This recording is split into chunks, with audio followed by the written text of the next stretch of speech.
Gracias, congresista. Tiene la palabra el congresista Richard Arce. También le damos la bienvenida a la congresista Marisol Espinosa y al congresista Dalmiro Palomino. Puede continuar, congresista Arce. Gracias, señora presidenta. Por intermedio suyo, saludar a la ministra Molinelli.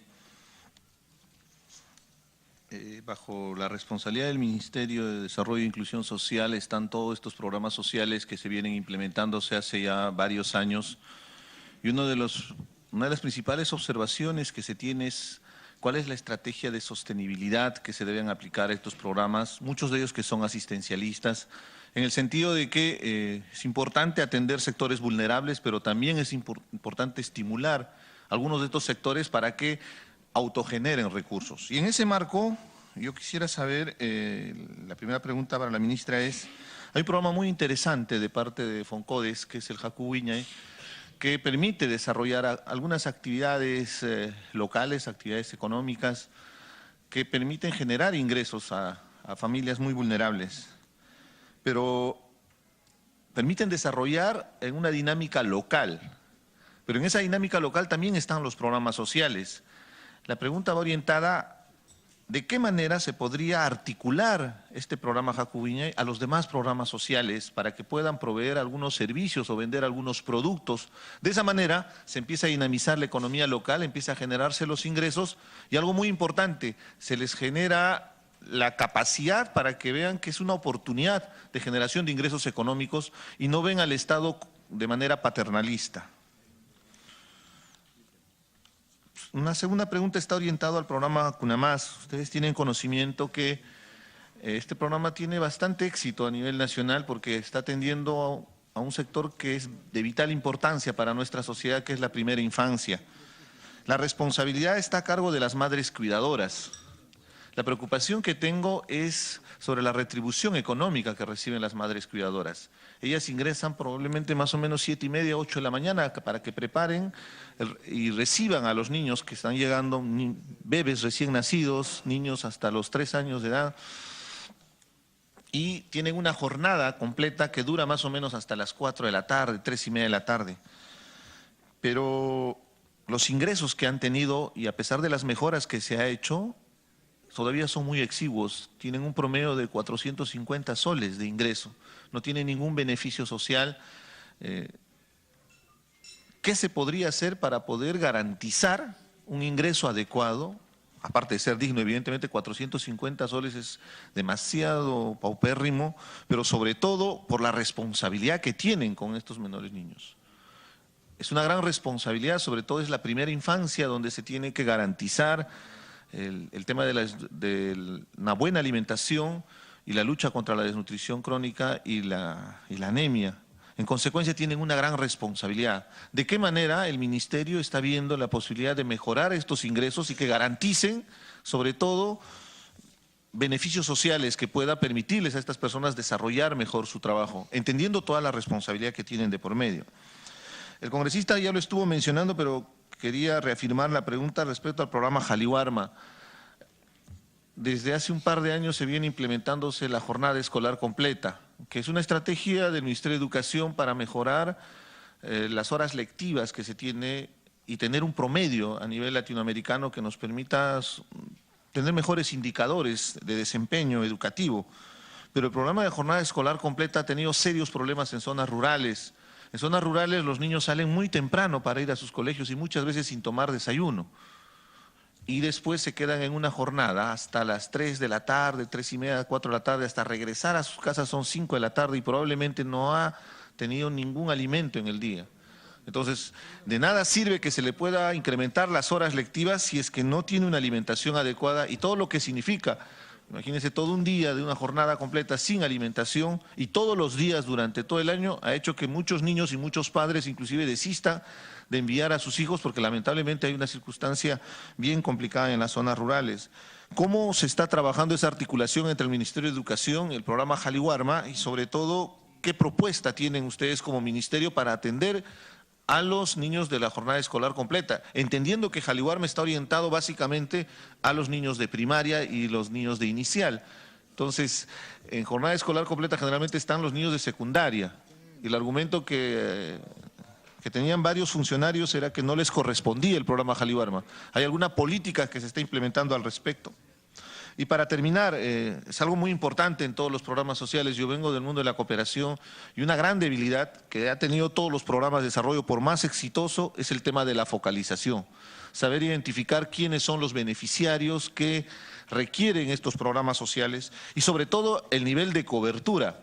Sé que en los indicadores que ha mostrado hay un incremento, hay una mejora en la capacidad de focalización y en la cobertura de los servicios, pero ¿qué otras medidas, qué otras estrategias, qué presupuesto o qué estrategia de programa está pensando implementarse para mejorar esta cobertura? Sobre todo en un programa tan sensible como Pensión 65. Acá hay varios congresistas que venimos de provincias y sabemos la situación de indigencia que existe en provincias de personas de tercera edad prácticamente abandonadas y porque no tienen un DNI. Tuve una entrevista con la ministra y yo le mencionaba que todavía hay un alto porcentaje, y nos los confirmó cuando estuvo acá presente el señor responsable de la RENIEC, de personas que no tienen DNI. Entonces esto les limita a acceder a estos programas sociales. La otra limitación es la situación de salud, la invalidez que sufren muchos de ellos para poder coberturar estos servicios. ¿Qué podríamos hacer, señora ministra, para poder atender a estas personas que están en indigencia y que entiendo bien que el programa Pensión 65 está orientado a poder darles una asistencia económica justamente a estos sectores? Y paradójicamente, en muchos lugares los que reciben pensión 65 son personas que inclusive tienen otro tipo de recursos y otro tipo de beneficios y no se está coberturando de la manera más eficiente. Por eso, vuelvo a reiterarle, es muy importante que usted nos informe sobre el tema de la estrategia de focalización y cobertura del servicio. Gracias, señora presidenta. Gracias, congresista.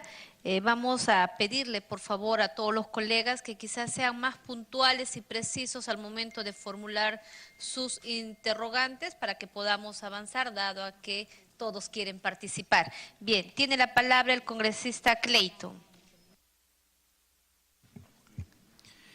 Muchas gracias, presidenta.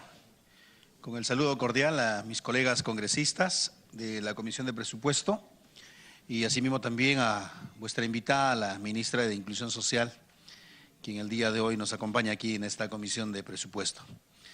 Si bien es cierto, presidenta, mediante vuestra representatividad, dirigirme a la ministra, se ha incrementado 306 millones de soles para el presupuesto 2018 dentro de su cartera.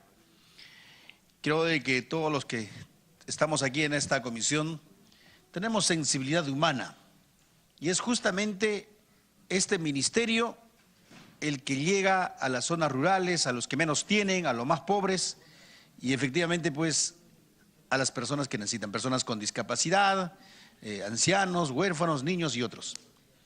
Pero sin embargo, ministra, tenemos que pensar de que nuestra economía hoy en día siempre ha estado manteniéndose en una estabilidad. Pero también debemos de pensar que en algún momento podemos tener algún desbalance económico. Y no podemos enseñar a demasía a vuestros hermanos del campo a darles pescado, pescado, pescado, pescado, pescado. El cual no solamente está enseñando a que mucha gente entre al conformismo, que mucha gente esté pues en el olvido de sus quehaceres, simple y llanamente están abriendo la mano y recibiendo mensualmente. Este despacho, presidenta, tiene que hacer algo para que este programa se convierta en un programa condicionado. Exclusivamente me refiero en el programa Juntos, para que de esta manera pueda mejorarse la calidad de vida y los ingresos económicos que tiene cada familia, ministra. Si no, vamos a crear, en vez que crezca, en que se reduzca la pobreza, se va a incrementar la pobreza. ¿Por qué? Porque mucha gente va a decir, no, yo recibo mis 250 soles mensualmente y me duermo tranquilo, no tengo nada que hacer. Y en algún momento que le dejas de dar esos 250 nuevos soles, ahí va a ser un caos social para nuestro país. Es en tal sentido, señora ministra, quisiera de que como integrante de esta Comisión de Presupuesto y en salvaguarda de nuestro presupuesto para el futuro, invoco pues de que se haga ya se convierta este programa en un programa condicionado. Y creo que es determinante y es fácil. La persona que recibe 250 nuevos soles mensualmente debería de producir algo a cambio de esto. Si está en la selva, está en la Amazonía, mínimamente unas 40 plantas, ya sea de algún frutal, ya sea palma, ya sea palta, ya sea fruta, lo que sea. En la Sierra Media igual, y creo que hasta en la Sierra Alta se podría producir también productos que son pues perennes y tradicionales. Esto va a ayudar de que a corto o mediano plazo tengan un ingreso económico. De otro lado también quisiera pedirle, ministra, de que se haga un monitoreo, un seguimiento a los distintos programas que efectivamente tiene inclusión social. Uno, usted lo ha dicho, la construcción de los tambos que se han hecho en muchos lugares sin criterio técnico. Solamente han tenido intereses políticos u otros, no sé, o de repente intereses corruptivas que solamente han hecho para poder generarse ingresos económicos que hoy en día no está sirviendo absolutamente para nada. Eso es un tema que creo de que usted tendría que ver ¿no? de cerca qué hacer con ellos. Me está preocupando también el tema de Jacubiñaj, que tiene Foncodes. Jacubiñaj hay que hacer un seguimiento, ministra. Es un programa productivo, yo saludo, lo recibo con mucha emoción, pero vayamos al resultado, ministra. Si le estamos dando 10 a un poblador peruano, debería convertirse en 11 o 12, pero que se convierta en 0, entonces va a ser prácticamente otro saludo más a la bandera. Eso es en términos generales, ministra, mediante nuestra presidencia, y creo de que nosotros particularmente como Comisión de Presupuesto siempre vamos a salvaguardar pues las transferencias que recibe de parte del Estado para el buen funcionamiento de cada uno de los programas. El resto creo de que está en sus manos y particularmente nosotros estamos comprometidos todos los ministros. Gracias. Bien. Gracias, congresista. También nos acompaña el congresista Moisés Guía Pianto, el congresista Rogelio Tucto, el congresista Gilmer Trujillo y el congresista Hernando Ceballos. Le damos la bienvenida. Continuamos con los colegas congresistas que van a hacer la intervención. Tiene la palabra el congresista Ochoa.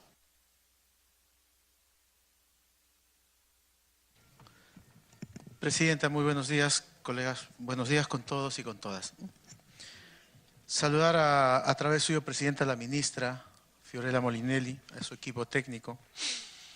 Y destacar, Presidenta, como también parte de una vocación del trabajo de erradicación de pobreza, que el tema del Ministerio de Inclusión y Desarrollo Social tal vez es uno de los ministerios más importantes. Porque, en verdad, una de las cosas que tenemos que hacer conciencia es que este ministerio moviliza por lo menos al 85% de los demás ministerios.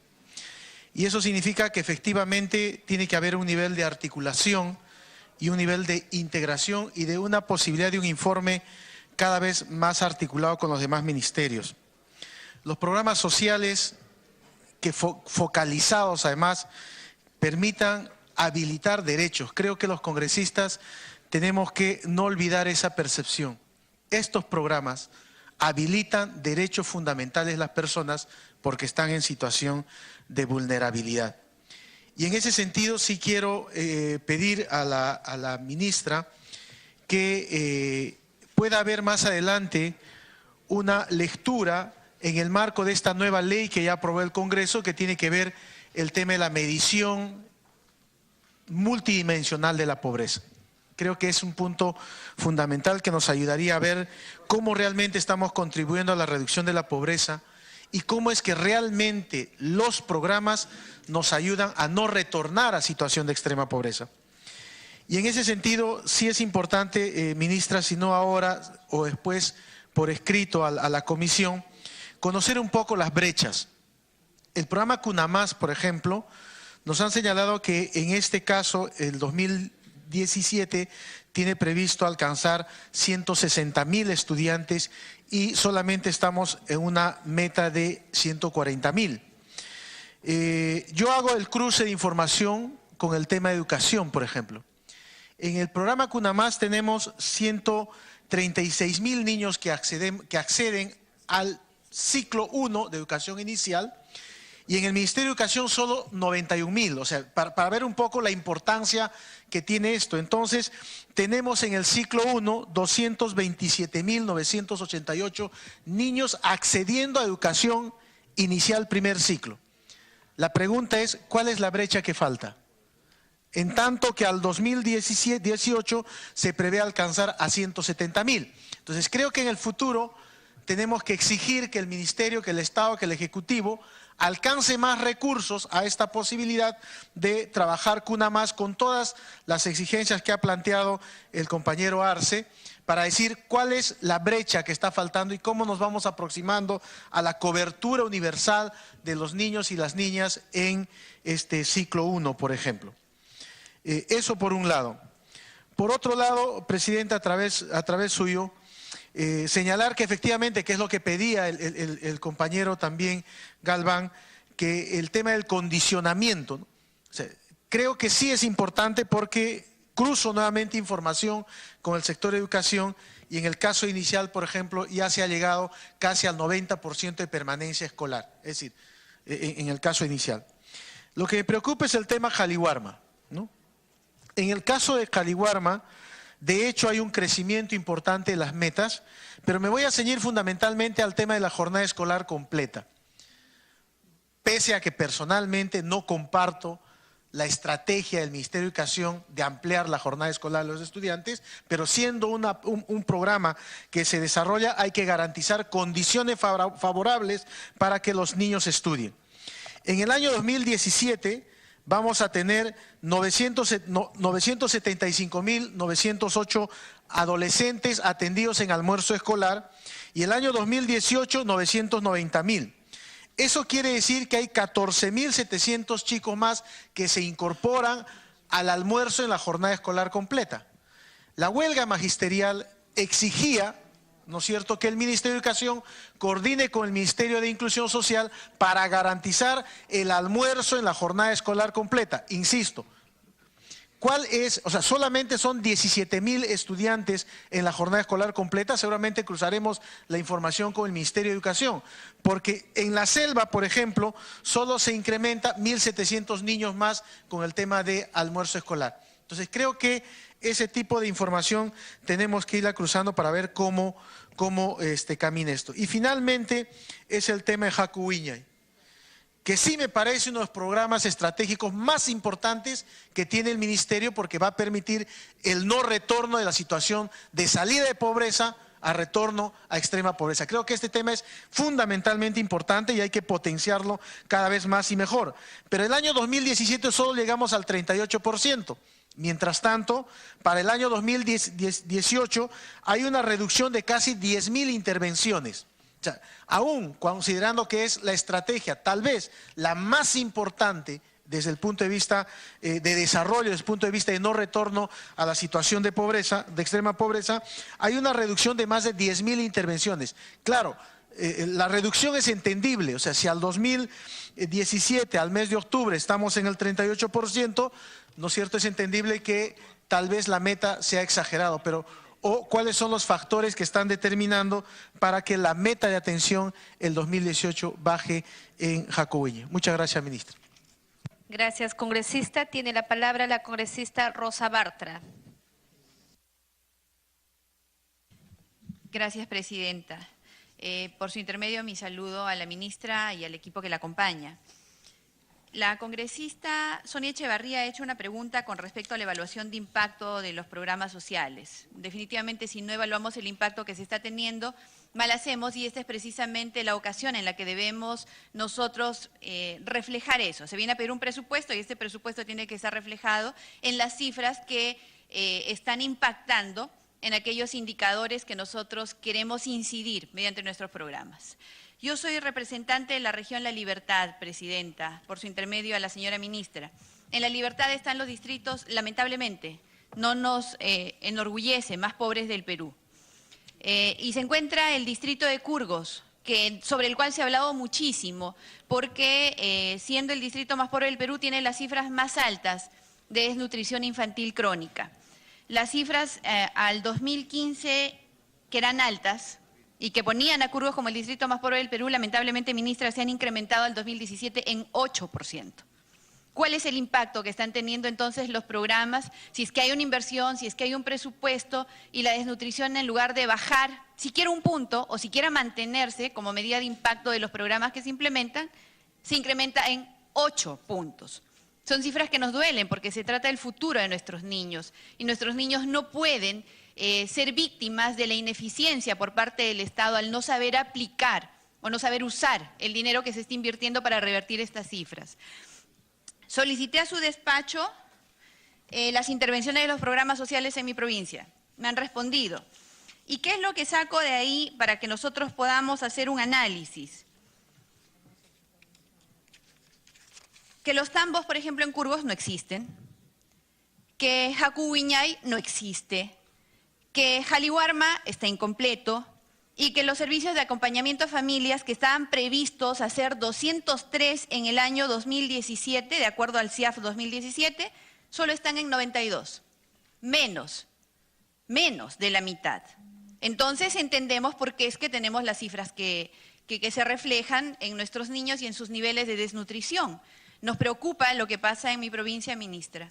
Nos preocupa lo que pasa en nuestros distritos. Y quisiéramos, por lo tanto, saber qué es lo que está planificando hacer su despacho, porque obviamente medidas aisladas no funcionan. Tienen que ser definitivamente medidas intersectoriales. Entonces quisiéramos saber cuánto están articulando su ministerio y los demás ministerios para que el presupuesto que se destina no se pierda y sea realmente referido o presentado en cifras que midan el impacto de sus intervenciones. De lo contrario, vamos a tener, supongo que con la presidencia y con los miembros de la comisión, analizar bien cómo se hace para la asignación presupuestal, si es que esta no tiene el impacto que se busca, que se espera y sobre todo que se necesita. Presentó mi despacho un proyecto de ley que fue aprobado por unanimidad en el Congreso de la República, que precisamente va orientado para que se sinceren las cifras. El proyecto de ley estaba orientado para que se cambie la medición de la pobreza, de como actualmente la medimos por ingreso per cápita, que es bastante mentiroso y que en realidad no refleja las cifras reales con los indicadores reales que tenemos en nuestro país, para cambiarlo por el de medición por pobreza multidimensional. ¿Sabe qué ha hecho el Ejecutivo? Me imagino que sobre todo la cartera que usted dirige lo observó, sin mayor argumento de que esto ya viene en estudio desde el año 2010. Claro, seguramente vienen estudiando desde el año 2010, estamos en el año 2017 y por eso seguimos con cifras mentirosas, con cifras que disfrazan la realidad y que no nos permiten tener un diagnóstico adecuado de la pobreza en nuestro país. Con lo que proponíamos se podía medir efectivamente como estamos en salud, como estamos en educación, como estamos en vivienda. Con el otro no, solamente medimos pobreza monetaria. Y eso impide conocer nuestra realidad. Conocer nuestra realidad va a ser la herramienta que nos permita tomar decisiones adecuadas. Por lo tanto, mi despacho va a insistir con esta iniciativa legislativa para que dejemos de engañarnos y en el conocimiento estricto de nuestra realidad podamos tomar decisiones que nos enfrenten con nuestra realidad y por lo tanto se conviertan en herramientas de desarrollo. Esa es mi intervención, Presidenta. Muchas gracias. Gracias, congresista. Tiene la palabra el congresista Juan Cheput. Gracias, señora Presidenta. En primer lugar, quiero felicitar a la ministra, señora Presidenta, por el alto nivel de ejecución que tiene y también por la dedicación en su cartera, a pesar de haberla encontrado en una situación definitivamente complicada desde el momento que en algunos tópicos no se venía trabajando adecuadamente desde el año pasado, a tal punto que genera confusión en algunos parlamentarios, atribuyéndole responsabilidades, por ejemplo, en la lucha contra la anemia, cuando ese es un tema que tiene que ver con el sector salud, a tal punto que hay un programa nacional de lucha contra la anemia en el sector salud. Pero eso es positivo desde otro punto de vista. Demuestra que muchas expectativas favorables sobre el MIDIS se plantean desde el momento que puede solucionar todos los temas vinculados a la pobreza. Desde ese punto de vista, me alegra mucho coincidir con los planteamientos de la congresista Sonia Echevarría y de Clayton Galván. Yo creo que han sido planteamientos muy interesantes y muy importantes. El de la congresista Echevarría, porque tiene que ver con la evaluación de impacto. Yo creo que ese es un déficit que puede superar la ministra Fiorella Molinelli desde el momento de su condición de economista. En estos momentos es muy difícil evaluar el impacto de las políticas públicas en el sector. ¿Y por qué es importante? Por lo que ha señalado el congresista Clayton Galván. No podemos seguir trabajando sobre la base de programas sociales permanentes. esta Comisión de Presupuesto y nuestra condición de congresistas nos obliga no solamente a pedir recursos para luchar contra la pobreza, sino a hacer que ésta deje de ser una pobreza estructural. Y para eso no podemos ver a los programas sociales como un premio. Por ejemplo, ya desde la época del presidente Humala se señalaba que programas importantes como Pensión 65 en la práctica se está convirtiendo en un premio a la informalidad. Es decir, personas que trabajan en el ámbito informal, que no tienen acceso a pensión, al sistema previsional ni de salud, están confiados porque cuando lleguen a los 65 años van a gozar de una pensión y por lo tanto no, es un estímulo perverso para permanecer en la informalidad. Por lo tanto es importante hacer algo para que de esa manera eso que es un programa social adecuado no se convierta en un estímulo para continuar en la informalidad. Y ese es un trabajo que creo yo que tiene que hacer el MIDIS. Ya desde la época del Banco Mundial se hablaba que la pobreza es un triángulo, se le puede definir como un triángulo. Para derrotarla se requiere del recurso económico, está en el informe de desarrollo humano del 1990 cuando se define por primera vez a la pobreza, se requiere de la economía, se requiere de políticas públicas adecuadas y se requiere de la autoestima. Es decir, sin autoestima no se puede derrotar a la pobreza. Y para poder construir autoestima es fundamental que las personas que gozan de los programas sociales saben que van a ser eventuales, que no van a ser permanentes, pues de lo contrario se llega al tema del clientelismo, que es una situación realmente perversa y que sucede en algunas regiones del Perú, en la cual se utilizan los programas sociales para seguir con los pobres, que se sigan manteniendo como pobres y de esa manera utilizarlos. Por eso es importantísimo el tema de la evaluación de los indicadores de impacto y por otro lado determinar, como decía el congresista Richard Arce también, ver la forma como se complementa el programa social con una introducción al sector económico activo. Es decir, el que es pobre tiene que saber que recibe el programa social como un tránsito hacia el sector económico activo. Desde ese punto de vista, creo yo que programas como País, esta plataforma de acción que construye ciudadanía, es importante. Otro es algo que está realmente subestimado y que me asombra el bajo nivel presupuestal, Foncodes. Foncodes durante la época del 90 fue el proyecto estrella y fue catalogado como el Banco Mundial como el mejor proyecto del mundo. El mejor proyecto. ¿Y por qué? Porque construía infraestructura social para sacar a los pobres de la pobreza y no para dejarlos como pobres permanentemente para seguir siendo utilizados. Sin embargo, veo que Foncodes tiene un bajo presupuesto y se están priorizando los proyectos que yo considero que en cierta medida pueden significar un círculo perverso. Pensión 65, sobre todo, o el mismo programa Juntos. Juntos en su comienzo, durante el gobierno del presidente Alejandro Toledo, también fue vista como la niña bonita por el Banco Interamericano y por el Banco Mundial, pero luego se empezó a perder el sentido del programa social ampliándolo y ampliándolo hasta personas que no lo merecían. Por eso creo yo de que es importante darle un ojo a este programa Juntos para que no se convierta en un factor perverso de permanencia o de generación de una pobreza estructural. Perdón, señora presidenta, me pide una interrupción al congresista Richard Arce, yo con mucho gusto se lo otorgo si usted lo cree conveniente. Congresistas, yo les voy a pedir por favor, porque son varios que están en la lista y por respeto a los que se han ido anotando, quizás sean puntuales en la intervención de las interrupciones y así poder avanzar, porque ya han hecho una intervención anteriormente y para que puedan los demás colegas congresistas también tener la oportunidad de participar. Le damos la bienvenida al congresista Edu Vergara y a la congresista Cecilia Chacón, la interrupción al congresista Arce. Gracias, señora presidenta. Solo para hacer una precisión respecto a las políticas de desarrollo de inclusión social, tal como menciona el Ministerio. Hay experiencias a nivel mundial. Debemos recordar que al inicio del 2000 se desarrolló toda esta estrategia de las ODM que tenían como objetivo el 2015. Se plantearon 8 objetivos. Llegaron al 2015 y en la evaluación que se ha hecho de estos programas prácticamente ha sido un fracaso. Ahora la propuesta es los objetivos de desarrollo sostenible al 2030 y probablemente vamos a seguir siguiendo al 2040, al 2050. En base a esa experiencia, considero que los programas sociales deberían ser parte de una política y debería trascender más allá de la responsabilidad de un ministerio, porque para empezar, la responsabilidad temporal que tienen el ministerio no les permite desarrollar políticas de inclusión social. Entonces, eso sería muy importante validarlo y de la misma manera, evaluar indicadores de impacto, y con eso termino, es bastante complejo. Requieres tener una buena línea de base para poder tener los datos precisos si realmente se ha reducido o no la pobreza. Lo que se tiene y lo que seguramente presenta la ministra permanentemente son indicadores de resultado y de meta. Hay que hacer esa diferencia, señora presidenta. Gracias. Gracias, congresista.